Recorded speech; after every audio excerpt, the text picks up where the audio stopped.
এক রাউন্ড গুলিসহ আসিফ মাহমুদ সজীব ভুঁইয়াকে গ্রেফতার করেছে ঢাকা মেট্রোপলিটন পুলিশের কাউন্টার টেরোরিজম ইউনিট। হবিগঞ্জ 4 আসনের সাবেক স্বতন্ত্র সংসদ সদস্য এবং জনপ্রিয় আইনজীবী ব্যারিস্টার সৈয়দ সাইদুল হক সুমন আজ সকালে ঢাকা কেন্দ্রীয় কারাগার থেকে জামিনে মুক্তি পেয়েছেন। তাহলে কি ব্যারিস্টার সুমন ছাড়া পেতে চলেছেন? তাকে কি মুক্তি অথবা জামিনে ছাড়া ছেড়ে দিতে পারে? দেশব্যাপী নাটকীয়ভাবে আওয়ামী লীগ জেগে উঠছে এবং অবিশ্বাস্যভাবে বিএনপি পিছু হটতে শুরু করেছে। ঘটনা শুরু। যদিও আমি এটা বলেছি, আবারও বলছি যে আওয়ামী লীগ ফিরবে, এটা অনিবার্য। এই মুহূর্তে আপনাদেরকে একটা ব্রেকিং নিউজ দেব। শীঘ্রই আওয়ামী লীগের শীর্ষ নেতারা দেশে ফিরছেন। আওয়ামী লীগের নিষেধাজ্ঞা কি উঠে যাচ্ছে? তবে কি শেখ হাসিনা কোনো শক্তিশালী মহলের কাছ থেকে ইতিবাচক সংকেত পেয়েছেন? স্বরাষ্ট্রমন্ত্রীর নির্দেশে গ্রেফতার হচ্ছেন আসিফ মাহমুদ সজীব ভুঁইয়া। অবৈধভাবে অস্ত্রের লাইসেন্স গ্রহণ, তার বাবাকে ঠিকাদারি লাইসেন্স প্রদান এবং কয়েক হাজার কোটি টাকা লুটপাটের অভিযোগের তদন্তের নির্দেশ দিয়েছেন সদ্য ক্ষমতা গ্রহণ করা স্বরাষ্ট্রমন্ত্রী সালাউদ্দিন আহমেদ। মহামান্য রাষ্ট্রপতির চাঞ্চল্যকর কালের কণ্ঠ সাক্ষাৎকারের পরে টনক নড়েছে সরকারের এবং মহামান্য রাষ্ট্রপতি যে সকল কথা বলেছেন তার সবগুলোই যে সত্য সেটা সরকারের পদক্ষেপে একেবারে পরিষ্কার হয়ে গেল। এই গণভোট বাতিল হয়ে যাবে। এই জুলাই সনদ বলে কোনো সনদ থাকবে না। বিএনপি সম্ভবত সেই পথেই হাঁটছে। দর্শকদের অনুরোধ করবে একটা মুহূর্ত না টেনে সম্পূর্ণ ভিডিওটি মনোযোগ সহকারে দেখতে থাকুন। আমরা বেশি কথা না বাড়িয়ে সরাসরি দেখে আসবো কাঙ্ক্ষিত সব ভিডিওগুলো। তবে তার আগে বলবো, যারা প্রতিনিয়ত আপডেট খবর দেখতে চান তারা অবশ্যই আমাদের ইউটিউব চ্যানেলটি সাবস্ক্রাইব করে পাশের বেল আইকন অন করে দিবেন পরবর্তী ভিডিওর আপডেট সবার আগে দেখার জন্য। আর যারা আগে থেকেই সাবস্ক্রাইব করে রেখেছেন তাদেরকে অসংখ্য অসংখ্য ধন্যবাদ। দর্শক, আপনারা কি কোন জায়গা থেকে ভিডিওটি দেখছেন অবশ্যই কমেন্ট করে জানিয়ে দিবেন। চলুন দর্শক, ভিডিওটিতে আমরা একটি লাইক দিয়ে ধারাবাহিকভাবে সব ভিডিওর আলোচনা দেখে আসি। এক রাউন্ড গুলিসহ আসিফ মাহমুদ সজীব ভুঁইয়াকে গ্রেফতার করেছে ঢাকা মেট্রোপলিটন পুলিশের কাউন্টার টেরোরিজম ইউনিট। হবিগঞ্জ 4 আসনের সাবেক স্বতন্ত্র সংসদ সদস্য এবং জনপ্রিয় আইনজীবী ব্যারিস্টার সৈয়দ সাইদুল হক সুমন আজ সকালে ঢাকা কেন্দ্রীয় কারাগার থেকে জামিনে মুক্তি পেয়েছেন। তাহলে কি ব্যারিস্টার সুমন ছাড়া পেতে চলেছেন? তাকে কি মুক্তি অথবা জামিনে ছাড়া ছেড়ে দিতে পারে? দেশব্যাপী নাটকীয়ভাবে আওয়ামী লীগ জেগে উঠছে এবং অবিশ্বাস্যভাবে বিএনপি পিছু হটতে শুরু করেছে। ঘটনা শুরু। যদিও আমি এটা বলেছি, আবারও বলছি যে আওয়ামী লীগ ফিরবে, এটা অনিবার্য। এই মুহূর্তে আপনাদেরকে একটা ব্রেকিং নিউজ দেব। শীঘ্রই আওয়ামী লীগের শীর্ষ নেতারা দেশে ফিরছেন। আওয়ামী লীগের নিষেধাজ্ঞা কি উঠে যাচ্ছে? তবে কি শেখ হাসিনা কোনো শক্তিশালী মহলের কাছ থেকে ইতিবাচক সংকেত পেয়েছেন? স্বরাষ্ট্রমন্ত্রীর নির্দেশে গ্রেফতার হচ্ছেন আসিফ মাহমুদ সজীব ভুঁইয়া। অবৈধভাবে অস্ত্রের লাইসেন্স গ্রহণ, তার বাবাকে ঠিকাদারি লাইসেন্স প্রদান এবং কয়েক হাজার কোটি টাকা লুটপাটের অভিযোগের তদন্তের নির্দেশ দিয়েছেন সদ্য ক্ষমতা গ্রহণ করা স্বরাষ্ট্রমন্ত্রী সালাউদ্দিন আহমেদ। মহামান্য রাষ্ট্রপতির চাঞ্চল্যকর কালের কণ্ঠ সাক্ষাৎকারের পরে টনক নড়েছে সরকারের এবং মহামান্য রাষ্ট্রপতি যে সকল কথা বলেছেন তার সবগুলোই যে সত্য সেটা সরকারের পদক্ষেপে একেবারে পরিষ্কার হয়ে গেল। এই গণভোট বাতিল হয়ে যাবে। এই জুলাই সনদ বলে কোনো সনদ থাকবে না। বিএনপি সম্ভবত সেই পথেই হাঁটছে। ব্যারিস্টার সুমন ভাইয়ের মুক্তি চাই, এই ধরনের স্লোগান শুনলাম। ভিডিওটা দেখে স্পষ্টতই বোঝা যাচ্ছিল এটা হচ্ছে আদালতের বারান্দায় এই মিছিলটা হচ্ছে। যে উচ্ছ্বাস আমি দেখতে পেলাম, সে কৌতূহলবশত আমি একটু খোঁজাখুঁজি করার চেষ্টা করলাম আদৌ ঘটনা কি। তাহলে কি ব্যারিস্টার সুমন ছাড়া পেতে চলেছেন? তাকে কি মুক্তি অথবা জামিনে ছাড়া ছেড়ে দিতে পারে? এই যে কৌতূহলের পরিপ্রেক্ষিতে একটু খোঁজাখুঁজি করলাম। খোঁজাখুঁজি করে আমার সামনে যে নিউজ দুইটা চলে আসলো, সেই নিউজটা পড়ার পরে আমার কাছে মনে হলো যে হ্যাঁ, আমার ধারণাটা শতভাগ নিশ্চিত। হয়তো আর কিছুদিনের মধ্যেই আমরা ব্যারিস্টার সুমনকে মুক্ত দেখতে পাবো, অথবা তিনি তার জামিন হচ্ছে, তিনি কারাগার মুক্ত হচ্ছেন, এই বিষয়গুলো হয়তো আমাদের সামনে আসবে, সেরকমই আমার কাছে মনে হলো।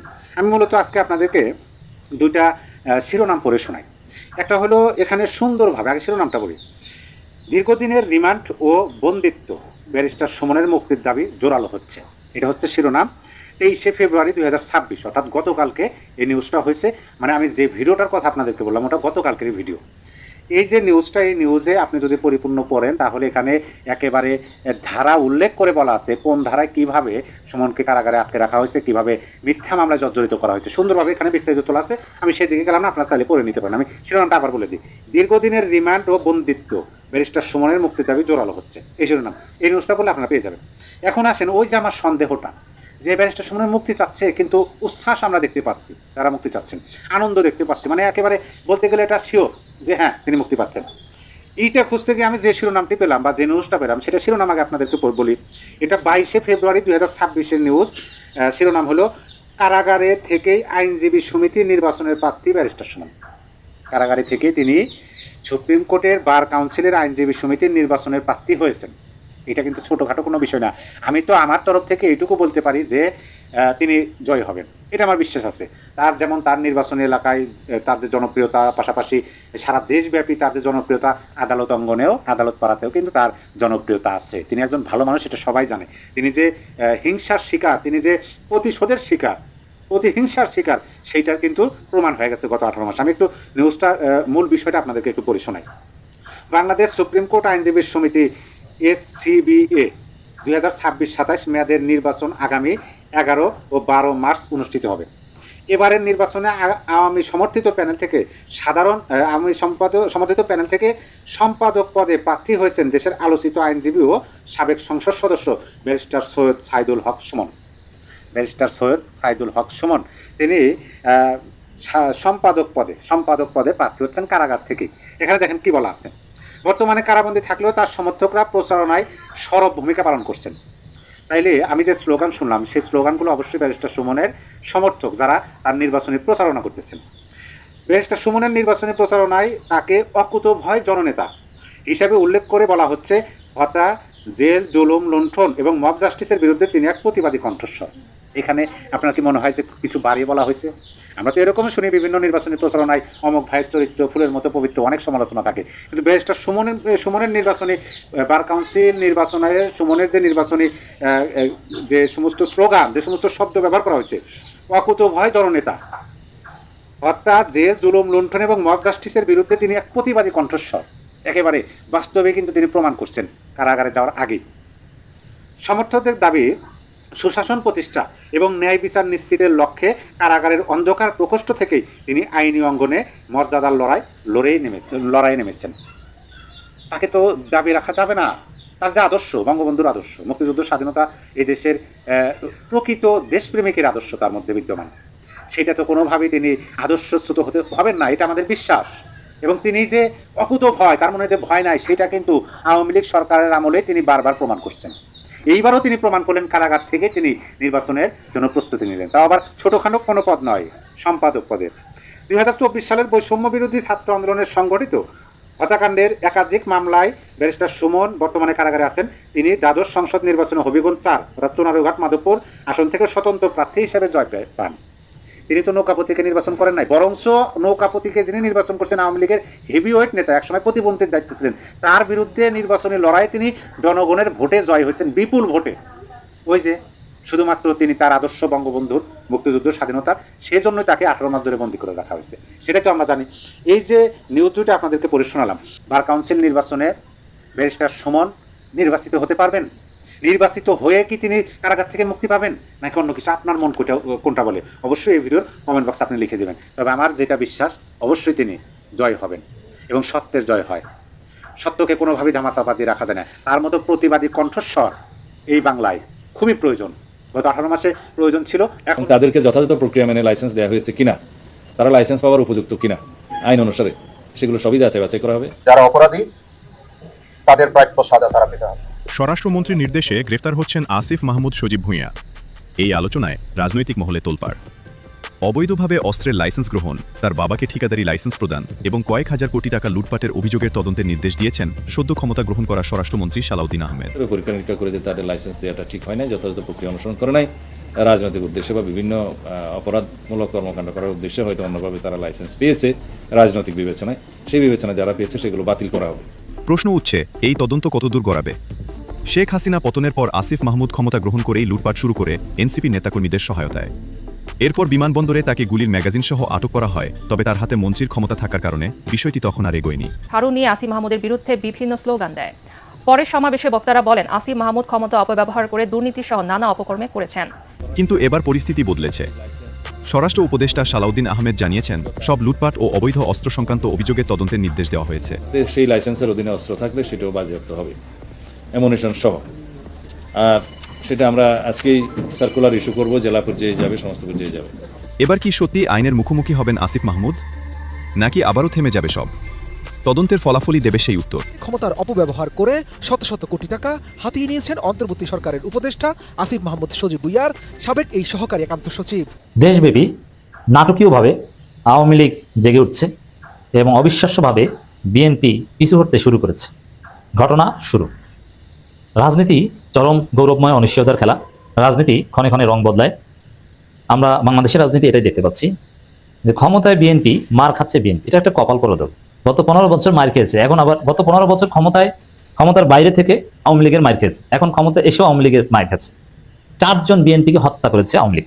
আপনি চিন্তা করছেন, একই জায়গায় একই বাড়িতে, বাবা ছেলে থেকে শুরু করে অনুসারীদের বিএনপির। এবং বিএনপি এতটাই বেকায়দায়, এটা স্বীকারও করতে পারছে না যে আমাদের দলের লোকজনকে আওয়ামী লীগ মেরে ফেলছে, বরং তাদের দখলকৃত পত্রিকাগুলো, তাদের নিয়ন্ত্রিত মিডিয়াগুলো দিয়ে বলাচ্ছে যে এটা আধিপত্য বিস্তারকে কেন্দ্র করে। অবশ্য আধিপত্য বিস্তারকে কেন্দ্র করেই তো বিএনপি হত্যা করেছে আওয়ামী লীগ, এটা তারা বলতে পারছে না। ক্লিয়ার দর্শক? এই জায়গায় শুধু নাটোরে না, নতুন আরেকটা খবর দেখেন। নাটোরে আওয়ামী লীগ নেতাকর্মীদের বিরুদ্ধে বিএনপির কার্যালয় ভাঙচুরের অভিযোগ। এর মানে হত্যা করেছে, এখন আবার বিএনপির কার্যালয় ভাঙচুর করেছে, বিএনপি অফিস ভাঙচুর করছে আওয়ামী লীগ। চিন্তা করেন, বরং আর আওয়ামী লীগের অফিস খুলছে। গোপালগঞ্জে বিএনপি নেতাকে আচ্ছা মতো পিটিয়েছে আওয়ামী লীগ, মাদারীপুরে আচ্ছা মতো পিটিয়েছে বিএনপিকে আওয়ামী লীগ, নারায়ণগঞ্জে বিএনপিকে পিটিয়েছে আওয়ামী লীগ। এরকম অসংখ্য খবর দেশের বিভিন্ন জায়গা থেকে আসছে এবং এটা কিছুদিনের মধ্যে দেখবেন যে ভয়ানক রূপ লাভ করছে এবং ব্যাপকভাবে বিএনপির লোকজন আওয়ামী লীগের লোক পিটাবে, কঠিন মাইর খাবে বিএনপির লোকজন। তাদের অফিস ভেঙেছে, অফিসে আগুন দিবে, এক কথা বললে আওয়ামী লীগ জেগে উঠেছে। এটার তাৎপর্য কি, এটার আলটিমেট কি এবং এটা আউটকাম কি? ভেরি ইন্টারেস্টিং আলোচনা। তো দর্শক দেখেন, এই যে মায়ের খেলো, নিহত হলো বিএনপি, আর বিএনপি আওয়ামী লীগের উপর দায়ও দিতে পারছে না। সরকার এবং দল হিসেবে বিএনপি এটা এড়িয়ে যাচ্ছে, আওয়ামী লীগের বিরুদ্ধে টু শব্দ করছে না, জাস্ট 2 গ্রুপে মারামারি বলে এড়িয়ে যাচ্ছে। এটাকেই বলে পিছু হটা। এমন মাইনকে চেপে পড়েছে বিএনপি যে আওয়ামী লীগের নামও নিতে পারছে না। আসলে এটা কিভাবে ঘটেছে এটা একটু আপনাদের ব্যাখ্যা করি আগে। নাটোরে যে ঘটনাটা ঘটেছে, আরো দেশের বিভিন্ন জায়গায় দেশব্যাপী নির্বাচনের আগে, 12 তারিখের আগে, বিশেষ করে 10 তারিখের পর থেকে 11 তারিখ, এই প্রায় 48 ঘন্টার মধ্যে দেশব্যাপী সাংগঠনিক সিদ্ধান্ত অনুযায়ী, এবং ভারত এটা কোঅর্ডিনেট করেছে উপর থেকে, আর বাকি কাজ লোকাল লেভেলে করেছে, আওয়ামী লীগের পলাতক নেতাদের সাথে বিএনপি ভার্চুয়ালি মিটিং করেছে। এবং এই মিটিং সর্বোচ্চ পর্যায় থেকে এবং স্যাস্তা লেভেলও হয়েছে। বলেছে যে তোমরা ভোট দিয়ে আমাদের ক্ষমতায় এনো, তোমাদেরকে এলাকায় আসার স্বাভাবিকভাবে বিচরণের সুযোগ দেব। এই আন্ডারস্ট্যান্ডিং এর ফলে আওয়ামী লীগের লোকজন বিএনপিকে ভোট দিয়ে ক্ষমতায় এনেছে, বিএনপি জিতেছে। কথা মতো যারা আওয়ামী লীগের পালাতক ছিল, এলাকায় ছিল না, তারা বিএনপি ক্ষমতার সাথে সাথে সবাই তার এলাকায় চলে এসেছে। এলাকায় চলে এসে নাটোরে যে ঘটনা করেছে, আরো বিভিন্ন জায়গায় মাদারীপুরে, গোপালগঞ্জে করতে শুরু করেছে। বাজার টাজার এগুলো সব তো বিএনপি নিয়ন্ত্রণে। এগুলো আওয়ামী লীগ এখন বলছে যে দাও, এখন তোমাদের ভোট দিয়ে ক্ষমতা এসেছে, আমার নিয়ন্ত্রণ ফিরিয়ে দাও। ওই নিয়ন্ত্রণ নিতে যাচ্ছে, এটা নিয়ে মারামারিতে বিএনপিকে জয় বাংলা করে দিচ্ছে আওয়ামী লীগ এবং অফিস টফিস ভেঙে ফেলছে। এটা যা শুরু, সব জায়গায় সারা বাংলাদেশে আওয়ামী লীগের লোকজন এটা করবে। আর আওয়ামী লীগের লোকজনের আত্মবিশ্বাস আছে, যদিও আমি এটা বলেছি, আবারও বলছি যে আওয়ামী লীগ ফিরবে, এটা অনিবার্য, এবং ফিরে বিএনপির সাথে মারামারি করবে, এটা রিয়ালিটি। বিএনপিকে পিটাবে, এটা রিয়ালিটি। এখানে এইভাবে আওয়ামী লীগ জেগে উঠছে এবং বিএনপিকে পেটাচ্ছে। দর্শক, এই হিসাব চলছে। নাটোরে নলডাঙ্গায় কার্যক্রম নিষিদ্ধ আওয়ামী লীগের স্থানীয় নেতাকর্মীদের বিরুদ্ধে বিএনপি দলীয় কার্যালয় ভাঙচুরের অভিযোগ হচ্ছে। আরে কিসের অভিযোগ? ভাঙচুর করেছে আওয়ামী লীগ। সে অভিযোগ এটা বাদ দেন, এটা গোপন করতে পারবে? এটা সোশ্যাল মিডিয়ার যুগ। বিএনপি আওয়ামী লীগের মারকে, এটা আওয়ামী লীগের নাম গোপন করছে, পত্রিকাগুলোকে নির্দেশ দিয়েছে যে আওয়ামী লীগ মেরেছে আমাদের, এটা বলবো না বাবা, বলবো অন্য কিছু। এবং যাদেরকে মেরেছে বিএনপি ক্ষমতার স্বার্থে কতটা নোংরা হতে পারে, তারা বলবে যারা নিহত হয়েছে ওরা বিএনপি দেও না, অথচ ওরা সবাই সক্রিয় বিএনপি। বিএনপি দলীয়ভাবে কিন্তু কোনো স্টেটমেন্ট দিয়ে প্রতিবাদও জানায়নি, কিছু না। বিএনপির নেতাকর্মীরা জানান, সন্ধ্যার দিকে 23 ফেব্রুয়ারি কথা, একদল ব্যক্তি হঠাৎ করে ইউনিয়নের 9 নম্বর ওয়ার্ড বিএনপি কার্যালয়ে প্রবেশ করে আসবাবপত্র ভাঙচুর চলে। এই সময় কার্যালয়ের চেয়ার টেবিল অন্যান্য সামগ্রী ক্ষতিগ্রস্ত হয়। আর এদিকে জামাত কিন্তু চুপচাপ। জামাতের সাথে বিএনপির কোনো মারামারি নেই, আওয়ামী লীগের সাথে কোনো মারামারি নেই। জামাতের উপর হামলা হয়েছিল নির্বাচনের পর, তো নির্বাচনের পর যে হামলা হয়েছিল এরপর জামাত চুপ, এবং বিএনপি এখন কিন্তু জামাতের উপর হামলা করছে না। জামাতের সাথে বিএনপির সাথে জামাত আন্ডারস্ট্যান্ডিং এসেছে, এই জন্য যা বিবৃতি দিচ্ছে, মাঠেও নামছে না। দেখেন না, জামাত কিন্তু মাঠে নামার কথা, বিএনপি যে অপকর্ম শুরু করেছে, কিন্তু জামাতের সাথে বিএনপি একটা আন্ডারস্ট্যান্ডিং আছে, এমনকি এনসিপির আন্ডারস্ট্যান্ডিং আছে। অতএব শান্তি চুক্তিতে আছে বিএনপি জামাত। এখন মারামারি করো আওয়ামী লীগ বিএনপি, মজা বুঝো, মজা না। জামাত বিএনপির সাথে বা জামাত এনসিপি বিএনপির সাথে যে শান্তি চুক্তিটা হয়েছে, তারেক রহমান, শফিকুর রহমান এবং নাহিদ ইসলামের বাসা যাওয়ার মধ্য দিয়ে, এটা অঘোষিত অলিখিত শান্তি চুক্তি। এটা বেশি দিন থাকবে না, জামাত এনসিপি রাজপথে নামতে বাধ্য হবে। কিন্তু তার আগে বিএনপি আওয়ামী লীগ মারামারি শুরু করে দিয়েছে। 9 নম্বর ওয়ার্ড যুব দলের সভাপতি রাকিব অভিযোগ করে বলেন, স্থানীয় আওয়ামী লীগ কর্মী আরিফুল ইসলাম আরিফ, মোখলিসুর রহমান, কাশেম সহ আরো কয়েকজন বিএনপির কার্যালয়ে হামলা চালিয়ে ভাঙচুর করে দ্রুত ঘটনাস্থল ত্যাগ করেন। তিনি ঘটনার তীব্র নিন্দা জানিয়ে জড়িত দ্রুত গ্রেপ্তারও হবে, যেহেতু বিএনপির অফিসে ভাঙচুর করেছে। কিন্তু এটা নিয়মিত মাইক খাবেন এবং আপনারা বলতে পারবেন না। বিএনপি পরিস্থিতি সেদিকে যাচ্ছে। ওসি বলছে আইনগত ব্যবস্থা নিবে, নেন আইনগত ব্যবস্থা। তাতে কি গোপালগঞ্জ, ফরিদপুর, মাদারীপুর এলাকায় বৃহত্তর গোপালগঞ্জে দেখবেন যে বিএনপি মায়ের কিভাবে খায় আওয়ামী লীগের। Just wait and see. এই মুহূর্তে আপনাদেরকে একটা ব্রেকিং নিউজ দেব। শীঘ্রই আওয়ামী লীগের শীর্ষ নেতারা দেশে ফিরছেন। আওয়ামী লীগের নিষেধাজ্ঞা কি উঠে যাচ্ছে? তবে আজকে কিছু অগ্রগতি আপডেট ঘটেছে। আমি যদিও ইমিডিয়েট আগের ভিডিওটাতে আলাপ করেছি যে আওয়ামী লীগ ফিরবে, যে তাতে কোনো সন্দেহ নাই, সরকারের তরফ থেকে ফিরবে বা ফেরানো হবে। আমি এর আগে অনেক ভিডিওতে বলেছি প্রেসিডেন্ট জিয়াউর রহমান বাংলাদেশের সব রাজনৈতিক দলের রাজনীতি করার অধিকার দিয়েছিলেন এবং এমনকি মৌলবাদী সাম্প্রদায়িক জামাতকেও পর্যন্ত রাজনীতি করবার অধিকার দিয়েছিলেন। আজকে তারই পুত্র তারেক রহমানের আমলে আরেকটি ঘটনা ঘটতে যাচ্ছে যে বাংলাদেশে কোনো রাজনৈতিক নিষেধাজ্ঞা থাকবে না। সেটি তারেক রহমানের ইচ্ছাই হোক বা আন্তর্জাতিক সমীকরণে হোক না কেন, যে কোনো কারণেই হোক, আওয়ামী লীগের নিষেধাজ্ঞা উঠে যাচ্ছে, আওয়ামী লীগ রাজনীতিতে ফিরছে, এমন আলামতই পাওয়া গেছে।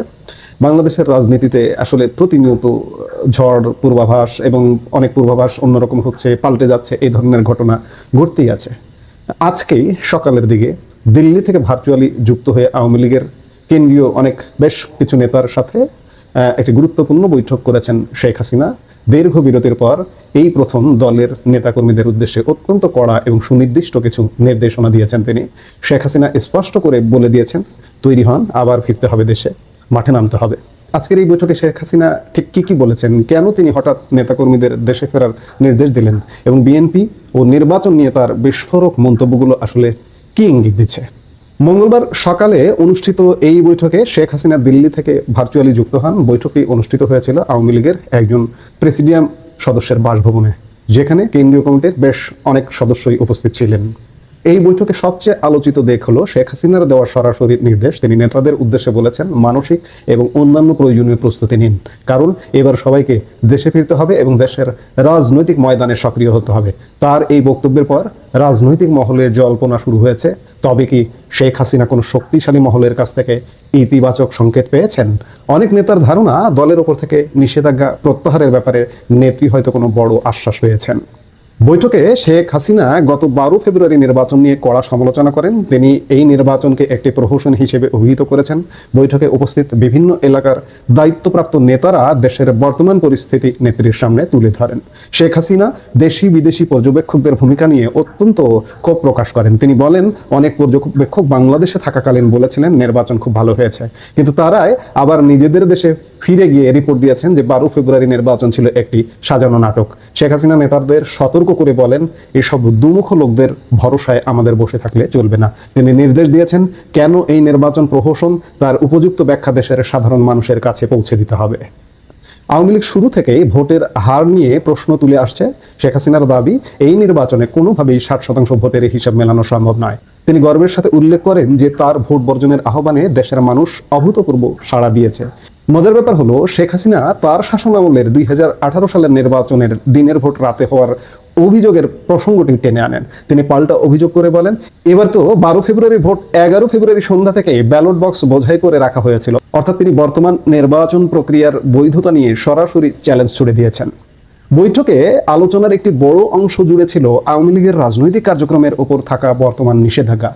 শেখ হাসিনা যুক্তি দিয়ে বলেন, এই নিষেধাজ্ঞা দুটি কারণে সম্পূর্ণ অবৈধ। প্রসঙ্গত, আওয়ামী লীগ এমন কোনো অপরাধ করেনি যার জন্য সন্ত্রাস দমন আইনে তাদের ওপর নিষেধাজ্ঞা দেওয়া যায়। দর্শক, এতক্ষণ সাথে থাকার জন্য অসংখ্য ধন্যবাদ। ইতিমধ্যে আপনারা ভিডিওর আলোচনা দেখে বুঝতে পেরেছেন আজকের ভিডিওটি কতটা গুরুত্বপূর্ণ। এই বিষয়ে আপনাদের মূল্যবান মন্তব্য অবশ্যই কমেন্ট করে জানিয়ে দিবেন। দর্শক, আজকের জন্য এতটুকুই ভিডিও ছিল। আর পরবর্তী আপডেট খবর পেতে আমাদের ইউটিউব চ্যানেলটি অবশ্যই সাবস্ক্রাইব করে পাশের বেল আইকন অন করে দিবেন। আল্লাহ হাফেজ।